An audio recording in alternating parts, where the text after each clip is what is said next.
Well, this was a short and sweet one. We covered whether or not you should use a script and when not to use a script on a sales call, and where we have the crossover and maybe where we see things a little bit differently. Yeah, we didn't disagree too much on this call. I think there's a time and a place for a script, especially when you're early in your journey or at the lower end of your capability and confidence side of things. But as you ascend to the higher levels, it becomes more of a hindrance. So we unpack that.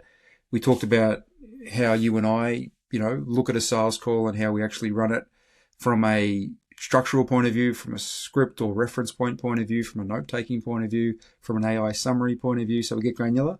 So there's some prescriptive stuff in there for those that like our approach. But yeah, short and sweet this week. Yeah. I think one of the best parts is how you actually go about transitioning from using a script, relying on it, then Yeah. setting up a system that works for you, or at least a process by which you can slowly transition away. Because the last thing we want is people to see this and say, I don't need to use a script anymore, and lose sales and lose commissions. But it's a bit of a process on how to transition across. Yep. Yeah, absolutely. Yeah, you don't want to move across too quickly. There is a benefit in having it, but at the right moment, you'll want to start pulling back from it, because you can bring more of yourself to the call. You can be more present. You can be more agile. You can focus more on them rather than the piece of paper in front of you. And those things are going to pay massive dividends when you get that right. Which is a priority on the call, focusing on the prospect. But, yeah, it's their journey, not yours. Exactly. You'll enjoy this one, and we'll see you next week. See you then. Thanks, James. All right, let's talk about selling without a script. I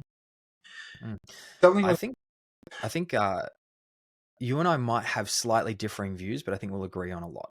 Sure. Well, let's talk about what we agree on first, and then we'll talk about what we differentiate on. Selling without a script, in my opinion, doesn't mean that you don't have a process or a structure or anything to follow. Selling without a script means knowing what you need to do to the point that you don't have to have the script open in front of you. So you know the boxes you need to tick, the things that you need to cover off. Yep. I think that's the point where we'll have the most crossover. Yep. What part will we agree on then? I mean, I agree with what you said then. What part will we maybe not agree on or see it the same? I don't think that a salesperson should strive to sell without a script for a good period of time, because most of the time when you see a salesperson too early try and throw away the script as if it's a bad thing, they flounder, their sales get worse. My approach for that, and even up until recently, and if I'm selling on a new account or new anything, I'm still going to have the script open on a page if I need it. But my thought process is, for a good period of time, always have that script open on the screen, so that if you're having a bad day, or if you're not sharp, maybe it's the 10th call that you've had that day, and you have a little bit of a blank, you're not left there fumbling. You have that script open. You have that point to go back to, so you ensure that even if you're having an off day, your sales don't suffer. Yeah, I don't disagree with that. I don't believe that a new, experienced, or an unconfident, or a low capability salesperson, more often than not, should operate without a script. I think a script is like guardrails. It's a guide, it's a blueprint, step by step, if then. I don't have a problem with scripts at that stage of your journey, but I think as you ascend to much, much higher levels, there's just no benefit to them. You may have it in your back pocket if for some reason you're having mental blocks that day and you want to refer to it. You don't trust yourself, like an off day. But for the vast majority of situations, they should be of no use to you, because you should be able to intuitively move through the conversation. And it should, being that you're a professional and you've reached a certain level, it should be embedded in you what is needed on this call, what needs to be covered, and how to do it, and how to adapt in real time to keep the conversation flowing, to keep it feeling natural, to appeal to the other person's self-interest, to not have them feel like you're referencing a script, to feel like they're the star of the call, to feel like it's been adapted to them in real time, which it actually should be. So, yeah, early stages of the journey or low levels of competency or confidence, yeah, scripts are great. Scripts are needed. When you get to the higher echelons, I believe, in my lived experience and from what I've seen, they're simply not needed. It just would create interference. It would create restrictions. There'd be more negative to it than benefit. At a point, it does get to that. It does. But one other thing that I'll add in is a script is a really good learning tool. So say, for example, you've gone through a couple of different methodologies, you've got the framework that you like to follow, Mhm. but then maybe you go through a training or you see a YouTube video and you learn a new question Mhm. and you think, oh, that's a great timing question. I want Sure. to be able to ask that and test that on the next 10 to 15 calls. Mhm. Mhm. So you, and for me, a script is just a framework. I have the headings as the section, you've seen it. And Yeah. then below, I might have 10 to 15 different ways to ask that one question. For And you, then for me, for you, it's like a testing ground. yeah, I don't look at what you do as a script per se. I look at it as a framework with a series of prompts underneath it. That, maybe we're getting granular and technical here, but a script to me is, you know, where basically verbatim the call is pretty much planned out, including the body of the call. Like, so, where are you calling today? Like literally that part is written out and you meant to say it verbatim. There's no injection of, your natural personality into the call. Whereas what you have is a series of headlines and underneath it, prompts or potential questions that you could ask. And in real time, you might scan that. And of the 10 questions that you could potentially ask, you pick what feels right, probably personalize it a little bit, and bang, there's your question. So I don't see that as a script because you have flexibility and agility and choice at any given moment of time. You can pick and choose what you use, when you use it, how you use it. A script to me is somewhat, if not entirely, devoid of choice. So again, when you don't know what you don't know, it's better to follow something that's somewhat proven and something that keeps you somewhat on track. But as you get better, that's of no use to you. Mm, mm. That's a good distinction because a script is you must follow this, you must read it. But one of the biggest problems with having a script is that even if someone goes off script and Mhm. maybe they start talking about in the current section Mhm. of or goal state, whatever you want it to be, Mhm. about why or what prompted them to do it now, Mhm. why it's important, what the rationale is behind getting Mhm. support now as opposed to weeks or months down the track. Mhm. If you are stuck on a script, you know that, oh, I can't ask that question until I've gone through these. Mhm. And then you see that, especially when you watch back calls, Mhm. you see the prospect just, oh, I was just dismissed. I wanted to talk about Sure. this. And that's Sure. when you see them miss a lot of golden moments. Sure. Well, here's the fundamental issue with the script: acknowledging it's right when you're at the start of your journey or you're very low level. But when you're beyond that, the fundamental problem with a script is it puts the focus on you, the salesperson, and you following your little line of notes. Whereas a good salesperson or someone who's really good or great even is entirely focused on the other person. So the focus is in the wrong area. You're focused more on what you're about to say next and how you're going to say it. Whereas I'm actually looking at the person I'm speaking to, listening to what they're saying, looking and listening to what they're not saying, reading between the lines, joining the dots. And here's another key thing. Most of my questions that I ask are a direct result from what they just said or what was covered leading up to this. You can't script that because the moment your script makes contact with another person, I mean, outside of some circumstances where pretty much they give the same answer all the time, um, the answer is live and dynamic. And my answer to their answer, will take into account their live dynamic answer, and it just keeps evolving in real time. You can't do that if you're reading a script, and that's where the Oh, goal. perfect That, example. that's where the connection, human to human, exists. That's where the fun exists. That's where the ability to, win their trust, win their respect, have them want to interact with you and be on this call with you exists. And that's where the layers that you want to peel back, start emerging. A lot of those things are not there for the taking if you're following a script. Yep. What was your I, example? uh, I was listening back to a call of a guy I was doing a little bit of work with. And it's easier to do it on someone else's call. And he was selling trading, I believe. And I remember that he was talking to the guy, and the guy was sharing some details, and you could tell that the salesperson was itching for that next question. And then what the prospect actually said is, I really want to go about, amongst other things, I really want to go about actually creating generational wealth. And then the salesperson dismissed that, Mhm. didn't say anything, and then just said, okay, so what are you hoping to achieve on the back of going through this program? And I just remember sitting there and I sent him a voice note. I was like, look, you had the golden opportunity right there. So what does generational wealth mean to that person? Does it mean that their kids have wealth? Does that mean that their kids have wealth? Do they already have grandkids? What are Yeah. their names and generational wealth? Did they grow up with money and they're the reason that it's all gone?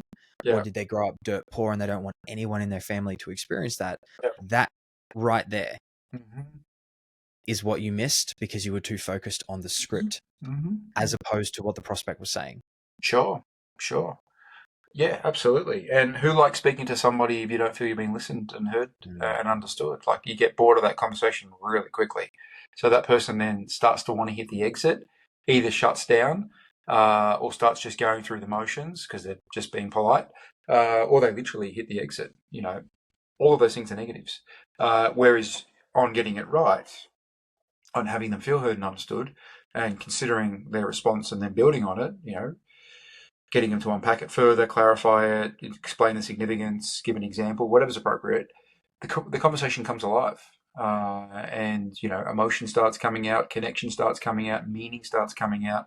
And that's what we're on the call to do, to expose all those things, to figure out if they have a problem that they want to fix and they want to fix it with us. And we want to actually help them. So, yeah, you got to get away from the script eventually. Time and a place, yes, but you do not want to rely on it as you move further into your journey, because it places a very low ceiling on how far you can take things. Mm. Yep. Yeah, Yeah, 100% they are. They yeah. are. We're in agreement then. We are in agreement. You and I have differences. Like, for example, I still sell on one account, as you know, and as I talk about sometimes. When I have a sales call, I don't have a script. I have a sort of version of what you have, but not to your degree.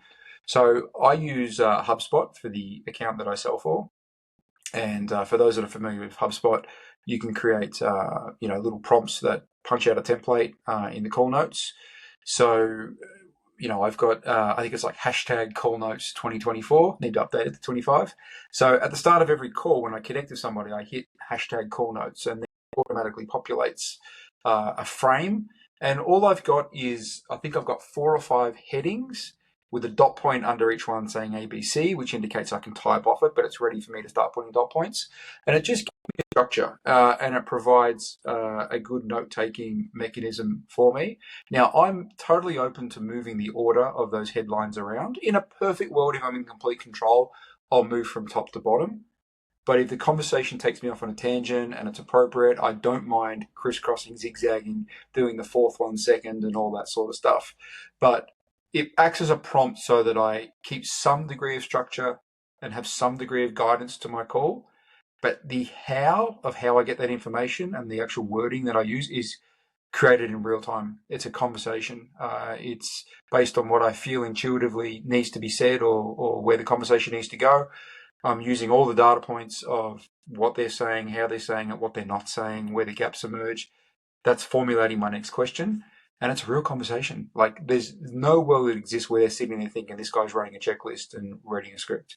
And I'm able to type easily as I'm on a call. I know some people don't like that or can't do that, but that for me is not a problem. And the call ends with really detailed notes from my end. I didn't miss anything. And I'm able to refer to those notes if, it's appropriate for me to go back and revisit something that came up earlier. It's there in real time, which I often do. Hey, Michael, you said earlier XYZ. I wanted to revisit that. If you're open to that, bang, we go back into that part of the call.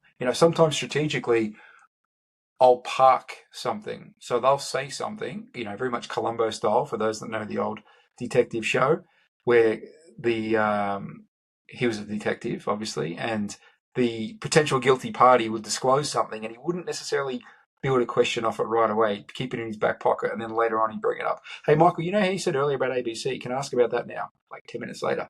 Sometimes I will do a version of that on a sales call if it feels appropriate. Sometimes I'll bring it up in real time. Sometimes my notes indicate they said the same thing 3 times. So that works well for me. So I do like having some degree of structure and some degree of prompts and definitely note taking in real time. But I'm totally open on the how regarding how the conversation unfolds, what order we do it in. It must feel natural. It must be building on what they've said. It must, be of value to the prospect. If they say something, then I want to make sure they know I heard it. And I want my question or response to reflect the fact that I'm here listening and building on, this experience for them. Otherwise, they're not going to feel heard and understood. They're not going to find value in the conversation. They're going to feel like they're talking at me and I'm not listening. I'm talking at them and it's not hitting the mark. Like we're going nowhere good. So that's how I think about it. What about you? Do you see it differently or? Same. No, exactly the same. So I don't do it in the CRM. I do it in notes on my Mac. Yep. It's what I did from the start, and I just have a folder with each, and I have like a note that I just duplicate before I call. Mm-hmm. Now, if I have any notes from the setter, I'll Yep. just take that, copy it into Claude, and just say, give me a summary of this, and I'll have that in there ahead of time. Yep. But it's just the same. It's got the same amount of headings, and I do take notes as I write, and Yep. I'll just jump between each of the sections. I think there's maybe Do you 5 type or 6. or do you handwrite? Type.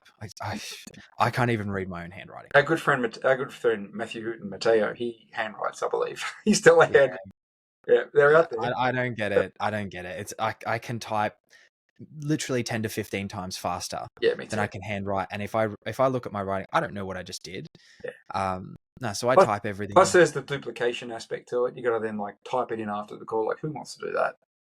So I don't even do that, because what I noticed is that I was putting the notes from what I did into the CRM, and at the end of the day, I'm only writing notes for me. But then if, say, someone in delivery or in handover wanted to know what happened, I would then have to rewrite notes for that person. So what I do is I just write the notes that I need on the call, and then I just chuck the transcript after the call through AI. I've got a project automatically set up, and in 10 seconds, it writes the notes how I want them. And then you catch all of the things that your mind missed, that AI picks up. Like, oh, they actually said that on the call. That's crazy. But then what I do is that it does a separate section of handover notes. Yep. So then I just copy and paste that into the Slack chat. Hey, spoke to this prospect. They're coming on board. Yep. These are the notes. And then I have my notes Yep. in the CRM. Yep. Yeah. Nice. Are you using the Zoom AI that came out like 2 months ago? You're not using that? No. I find those summary notes are really good. It's automatic on the sales calls that I do, so I'm getting really good summaries, and I find they're really reflective of the call. And I'm using them with my coaching calls as well, and including them in the notes that I upload for the replay. And I'm really happy with the outcome. I think it's really well done. So that's been quite a nice addition in the last, say, 2 months. It works. It saves a massive amount of time. Yeah. Just for me, most of the summaries I get, they're too wordy. They're not in a structure that I like, and I like it. All of my notes I like it to be at a glance. So at the top, at a glance, what happened, and then the details below. I would say give it a chance, because with that criteria you just said then, I mean, nothing that it does is outside of what the criteria is that you just gave then. So I think there's a chance you might like it, because I agree. A lot of AI summaries are like, it's not really language I use. It's very verbose. This is pretty good. I think there's the other side of it as well is I don't use it just for notes. So the transcript will go in there, and then I'll have handover notes. Then I'll have notes for me. Then if I didn't get them, I'll put together a follow-up email specifically about what they said, or any things that we had to cover off afterwards. It'll do those. So it's kind of like all in one. But anyway, we're derailing from another tangent. Should we start to do an AI summary of these calls? And I've got a feeling you might have, because we don't do it through Zoom, so we don't have that option. But I've got a feeling you might have a prompt with your AI expertise. And by the way, if you haven't bought James's AI course, you might want to consider doing it. With your AI expertise, should we run a prompt at the end of these calls to include summary notes? I mean, we can, but that's essentially what the description section in YouTube is about.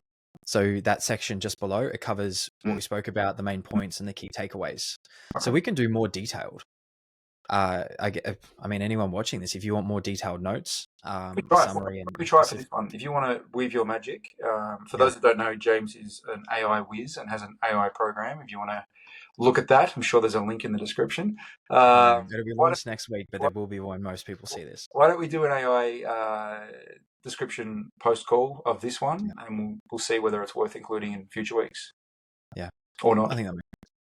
Yeah, cool. So we're on the same page. Scripts are good when you're starting. Once you reach a certain level, they become a hindrance rather than a positive. We didn't really disagree on anything. I thought we might, but we didn't. We have a few little different tactical approaches regarding how we run a call and what we use as reference points, but that were just details. Philosophically, we're pretty much on the same page. Perfect. It's great. Perfect. Well, if we're on the same page, I don't think we need to pull at that thread any longer. No. Short and Let's sweet. wrap it up here. Thanks, James. See you next week. Perfect. Thanks, Michael.